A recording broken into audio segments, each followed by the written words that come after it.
Mobile mobile ଆମ ଜୀବନର ଏକ ଅଂଶ ହୋଇଗଲାଣି। ଶୋଇବା ସମୟରୁ ଆରମ୍ଭ କରି ଶୋଇବା ପୂର୍ବ ପର୍ଯ୍ୟନ୍ତ ଆମ ହାତରେ ଥାଏ ଏହି ଛୋଟ ଯନ୍ତ୍ରଟି। କିନ୍ତୁ ଭାବିଛ କି ଯେଉଁ ଜିନିଷ ଆମ ପାଇଁ ସହଜ ହେଉଥିଲା ସେହି ଜିନିଷ ଆଜି କେତେ ଲୋକଙ୍କର ସ୍ୱପ୍ନକୁ ଧୀରେ ଧୀରେ ଖାଇ ଦେଉଛି। ମୋବାଇଲ କେବଳ ସମୟ ନେଉନି, ସେ ଆମ ମନର ଶାନ୍ତି, ଧୈର୍ଯ୍ୟ, ଧ୍ୟାନ ଏବଂ ଜୀବନର ଲକ୍ଷ୍ୟକୁ ମଧ୍ୟ ଦୁର୍ବଳ କରୁଛି। ତୁମେ ଧ୍ୟାନ ଦେଇଥିବ ଅନେକ ସମୟ ଆମେ କେବଳ 5 ମିନିଟ୍ ପାଇଁ ମୋବାଇଲ ଧରୁଛୁ, କିନ୍ତୁ ସେ 5 ମିନିଟ୍ କେବେ 1 ଘଣ୍ଟା ହୋଇଯାଏ ଆମେ ନିଜେ ବୁଝିପାରୁନା। ସୋସିଆଲ ମିଡ଼ିଆରେ ଏକ ଭିଡ଼ିଓ ପରେ ଆଉ ଗୋଟେ ଭିଡ଼ିଓ ଆସେ, ଏକ ପୋଷ୍ଟ ପରେ ଆଉ ଗୋଟେ ପୋଷ୍ଟ, ଏଭଳି କରି କରି ଦିନର ସର୍ବଶ୍ରେଷ୍ଠ ସମୟ ଗୁଡ଼ିକୁ ଅଦୃଶ୍ୟ ହୋଇଯାଏ। ସେ ସମୟରେ ତୁମେ ନିଜ ସ୍ୱପ୍ନ ପାଇଁ କାମ କରିପାରିଥାନ୍ତ। ସେ ସମୟରେ ତୁମେ ଅନ୍ୟ ଲୋକଙ୍କ ଜୀବନକୁ ଦେଖି ନିଜ ସମୟକୁ ଖର୍ଚ୍ଚ କରୁଛ। ଦେଖ, ଯେଉଁ ଲୋକ ନିଜ ସମୟକୁ କଣ୍ଟ୍ରୋଲ କରିପାରେନି ସେ ଜୀବନକୁ ମଧ୍ୟ କଣ୍ଟ୍ରୋଲ କରିପାରେନି। ମୋବାଇଲ ତୁମ ହାତରେ ଥିବା ଉଚିତ, କିନ୍ତୁ ତୁମ ମନ ମୋବାଇଲ ହାତରେ ନୁହେଁ। କାରଣ ଯେଉଁଦିନ ତୁମ ମନ ଏହାର ଆଦତରେ ବନ୍ଦୀ ହେବ ସେହିଦିନ ତୁମର ଚିନ୍ତା କମିଯିବ, ଧୈର୍ଯ୍ୟ କମିଯିବ ଏବଂ ନିଜକୁ ଗଢ଼ିବାର ଶକ୍ତି ମଧ୍ୟ ହ୍ରାସ ପାଇଯିବ। ଆଜି ଅନେକ ଯୁବକ ଯୁବତୀ ଭାବୁଛନ୍ତି ସେମାନେ ବହୁତ ବ୍ୟସ୍ତ, କିନ୍ତୁ ସତ୍ୟ କଥା ହେଉଛି ସେମାନେ ବ୍ୟସ୍ତ ନୁହେଁ, ସେମାନେ ବିକ୍ରି ହୋଇଯାଇଛନ୍ତି। ସେମାନଙ୍କ ଧ୍ୟାନ ଭାଙ୍ଗି ଯାଉଛି। ପଢ଼ିବାକୁ ବସିଲେ ନୋଟିଫିକେସନ୍, କାମ କରିବାକୁ ବସିଲେ ମେସେଜ, ଶାନ୍ତିରେ ବସିଲେ ରିଲ୍, ଏଭଳି କରି ମନ ଧୀରେ ଧୀରେ ଅସ୍ଥିର ହୋଇଯାଏ। ଜୀବନରେ ବଡ଼ ହେବାକୁ ହେଲେ ମନକୁ ଶାନ୍ତ କରିବାକୁ ପଡ଼େ।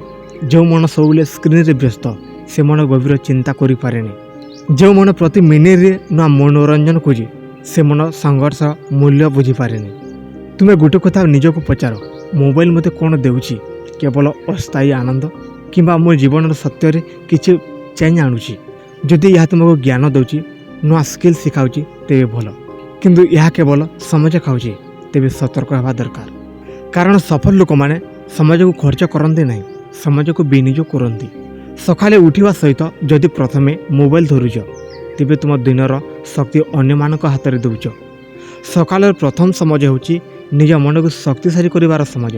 ସେ ସମୟରେ ନିଜ ଲକ୍ଷ୍ୟ ଭାବ, ପୁସ୍ତକ ପଢ଼, ଶାନ୍ତିରେ ବସ, କିଛି ଲେଖ, କିନ୍ତୁ ମୋବାଇଲରେ ନୁହେଁ। ଏବଂ ରାତିରେ ଶୋଇବା ପୂର୍ବରୁ ମୋବାଇଲ ତ ମନକୁ କ୍ଳାନ୍ତ କରିଦିଏ। ଶରୀର ଶୋଇଥାଏ କିନ୍ତୁ ମନ ଶୋଇପାରେନି। ତାହାର ପରିଣାମ ହୁଏ ଦୁର୍ବଳ ଧ୍ୟାନ, କ୍ଳାନ୍ତ ଚିନ୍ତା ଏବଂ ଅସନ୍ତୁଷ୍ଟ ମନ। ଦେଖ, ତୁମ ଜୀବନ ସବୁଠାରୁ ବଡ଼ ଚୋର ସେ ନୁହେଁ ଯେ ତୁମ ଘରକୁ ପ୍ରବେଶ କରେ, ସବୁଠାରୁ ବଡ଼ ଚୋର ସେ ଯେ ତୁମ ସମାଜକୁ ଚୋରି କରେ ଏବଂ ତୁମେ ତାକୁ ଅନୁଭବ ମଧ୍ୟ କରିପାରୁନ। ଆଜି ଯଦି ତୁମେ ମୋବାଇଲର ଆଦତରୁ ନିଜକୁ କଣ୍ଟ୍ରୋଲ କରିପାରିବ ତେବେ କାଲି ତୁମେ ନିଜ ଜୀବନକୁ କଣ୍ଟ୍ରୋଲ କରିପାରିବ। ଛୋଟ ଛୋଟ ନିୟମ ଆରମ୍ଭ କର। ଖାଇବା ବେଳେ ମୋବାଇଲ ନୁହେଁ, ପଢ଼ିବା ବେଳେ ମୋବାଇଲରେ ଦୂରରେ। ସକାଳର ପ୍ରଥମ ଘଣ୍ଟା ମୋବାଇଲରେ ନାହିଁ, ରାତିର ଶେଷ ଘଣ୍ଟା ମୋବାଇଲରେ ନାହିଁ। ପ୍ରଥମ ଦିନ କଷ୍ଟ ହେବ, ଦ୍ୱିତୀୟ ଦିନ ମନ ଆକର୍ଷିତ ହେବ, ତୃତୀୟ ଦିନ ହାତ ମୋବାଇଲକୁ ଖୋଜିବ। କିନ୍ତୁ ଯେଉଁଦିନ ତୁମେ ଏହି ଆଦତକୁ ଜିତିଯିବ ସେଦିନ ତୁମେ ନିଜକୁ ଜିତିଯିବ। ନିଜକୁ ମଜବୁତ କର, କାରଣ ଯେଉଁ ଲୋକ ନିଜ ମନକୁ କଣ୍ଟ୍ରୋଲ କରେ ସେ ଲୋକ ଦୁନିଆକୁ ଜିତେ। କେତେ ଲୋକ ଆଜି ସ୍ୱପ୍ନ ଦେଖୁଛନ୍ତି କିନ୍ତୁ କାମ କରୁନାହାନ୍ତି, କାରଣ ମନର ଶକ୍ତି ମୋବାଇଲର ଅନନ୍ତ ସ୍କୋରରେ ଶେଷ ହେଉଛି। ସ୍ୱପ୍ନ କେବଳ ଭାବିଲେ ପୂରଣ ହୁଏନି, ସ୍ୱପ୍ନ ପାଇଁ ସମୟ ଦେବାକୁ ପଡ଼େ, ନିଜକୁ ଏକାଗ୍ର କରିବାକୁ ପଡ଼େ। ଯଦି ତୁମେ ଜୀବନରେ କିଛି ଅଲଗା କରିବାକୁ ଚାହୁଁଛ ତେବେ କେବେ କେବେ ନିଜକୁ ସ୍କ୍ରିନ୍ରେ ଦୂରେ ରଖ, ବାହାରକୁ ଯାଅ, ପ୍ରକୃତିକୁ ଦେଖ, ନିଜ ଚିନ୍ତାକୁ ଶୁଣ, ପରିବାର ଲୋକଙ୍କ ସହ କଥା ହୁଅ, ନିଜ ଲକ୍ଷ୍ୟ ଲେଖ। ଜୀବନର ସତ୍ୟ ଶକ୍ତି ନୋଟିଫିକେସନ୍ରେ ନୁହେଁ, ନିଜ ନିଷ୍ପତ୍ତିରେ ଅଛି। ଦେଖ, ଜୀବନରେ ସବୁଠାରୁ ବଡ଼ ଯୁଦ୍ଧ ବାହାରେ ନୁହେଁ, ଭିତରେ ହୁଏ। ଆଉ ଆଜିର ସମାଜରେ ସେ ଭିତର ଯୁଦ୍ଧର ଏକ ବଡ଼ ଶତ୍ରୁ ହେଉଛି ମୋବାଇଲର ଅତ୍ୟଧିକ ଆସକ୍ତି। ମୋବାଇଲ ଖରାପ ନୁହେଁ, କିନ୍ତୁ ତା'ର ଅତିରିକ୍ତ ବ୍ୟବହାର ଧୀରେ ଧୀରେ ମନକୁ ଦୁର୍ବଳ କରିଦିଏ। ଯେଉଁ ସମାଜରେ ତୁମେ ନିଜ ଭବିଷ୍ୟତ ପାଇଁ କିଛି କରିପାରୁଥାନ୍ତ ସେହି ସମାଜ ଅନେକ ବେଳେ ଅଦୃଶ୍ୟ ଭାବରେ ସ୍କ୍ରିନ୍ ହରାଇ ଦିଏ। ଗୋଟେ ମଣିଷ ଜୀବନର ସବୁଠାରୁ ବଡ଼ ଧନ ହେଉଛି ସମାଜ। ଟଙ୍କା ହାରିଗଲେ ପୁଣି ମିଳିପାରେ, ହରାଇଥିବା ଜିନିଷ ଫେରିପାରେ, କିନ୍ତୁ ଯେ ସମାଜ ଚାରିଗଲା ସେ କେବେ ଫେରି ଆସେନି। ଆଜି ଯେଉଁ ଲୋକ ସମାଜକୁ ବଞ୍ଚାଏ ସେ କାଲି ସଫଳତାକୁ ଧରିପାରେ, ଆଉ ଯେଉଁ ଲୋକ ଅଜାଣତରେ ସମାଜକୁ ହରାଏ ସେ ପରେ ବହୁତ ଚେଷ୍ଟା କଲେ ମଧ୍ୟ ଅନୁତାପକୁ ଛାଡ଼ି ଅନ୍ୟ କିଛି ପାଏ ନାହିଁ। ତୁମେ ଗୋଟେ କଥା ଭାବ, ଦିନରେ ଯେତେବେଳେ ତୁମେ କେବଳ କିଛି ସମୟ ପାଇଁ ମୋବାଇଲ ଧରୁଛ କିନ୍ତୁ ତାହା ଅଧା ଘଣ୍ଟା, 1 ଘଣ୍ଟା, କେବେ କେବେ 2 ଘଣ୍ଟା ହୋଇଯାଏ। এই ଛୋଟ ଛୋଟ ସମୟ ମିଶି ଗୋଟେ ଦିନର ବଡ଼ ଅଂଶ ନେଉଛି। ତାପରେ ଆମେ କହୁଛୁ ସମୟ ମିଳୁନାହିଁ। ସତରେ ସମୟ ମିଳୁନାହିଁ କି ନା ଆମେ ସମାଜକୁ ନିଜେ ହରାଇ ଦେଉଛୁ? ଜୀବନରେ ବଡ଼ ହେବାକୁ ହେଲେ ଏକାଗ୍ର ଦରକାର, ଏକାଗ୍ର ବିନା କୌଣସି କାମରେ ଗଭୀରତା ଆସେନି। ଯେଉଁ ମନ ପ୍ରତି କିଛି ମିନିଟ୍ରେ ନୂଆ ଭିଡ଼ିଓ, ନୂଆ ପୋଷ୍ଟ, ନୂଆ ନୋଟିଫିକେସନ୍କୁ ଅଭ୍ୟସ୍ତ ହୋଇଯାଏ, ସେହି ମନ ଦୀର୍ଘ ସମୟ ଧରି ଗୋଟିଏ କାମରେ ରହିପାରେନି। ଏହା ଧୀରେ ଧୀରେ ଚିନ୍ତା ଶକ୍ତିକୁ ଦୁର୍ବଳ କରେ। ସଫଳ ଲୋକମାନେ କେବଳ ବେଶୀ କାମ କରନ୍ତି ନାହିଁ, ସେମାନେ ନିଜ ଧ୍ୟାନକୁ ସୁରକ୍ଷିତ ରଖନ୍ତି। ସେମାନେ ଜାଣନ୍ତି ଧ୍ୟାନ ଯେଉଁଠି ଯାଏ ଶକ୍ତି ସେଇଠି ଯାଏ। ଯଦି ସବୁ ଶକ୍ତି ସ୍କ୍ରିନ୍ରେ ଶେଷ ହୋଇଯାଏ, ତେବେ ସ୍ୱପ୍ନ ପାଇଁ କିଛି କିପରି ରହିବ? ମନେ ରଖ ଯେ ମୋବାଇଲ ତୁମକୁ ଦୁନିଆ ଦେଖାଇପାରେ, କିନ୍ତୁ ତୁମର ନିଜ ପଥ ତୁମକୁ ନିଜେ ଚାଲିବାକୁ ପଡ଼ିବ।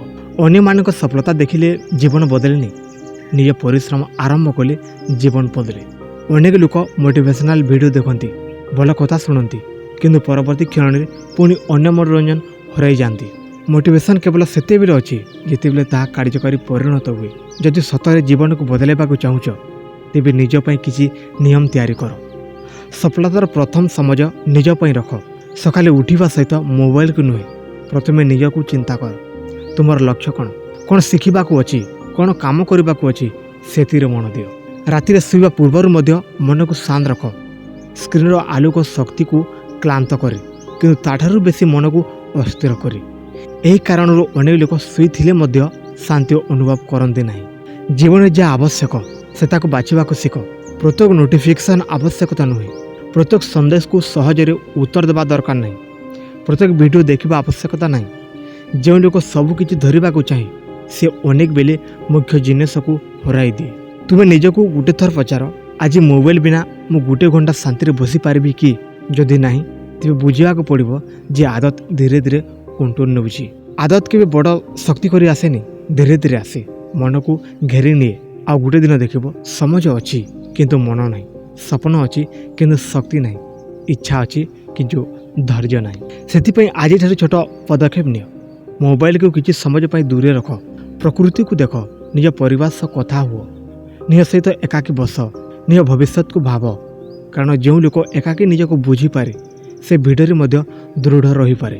ଜୀବନ କେବଳ ସମୟ କାଟିବା ପାଇଁ ମିଳେ ନାହିଁ, ଜୀବନ ମିଳିଛି କିଛି ଗଢ଼ିବା ପାଇଁ, କିଛି ଶିଖିବା ପାଇଁ, କିଛି ଛାଡ଼ିଯିବା ପାଇଁ।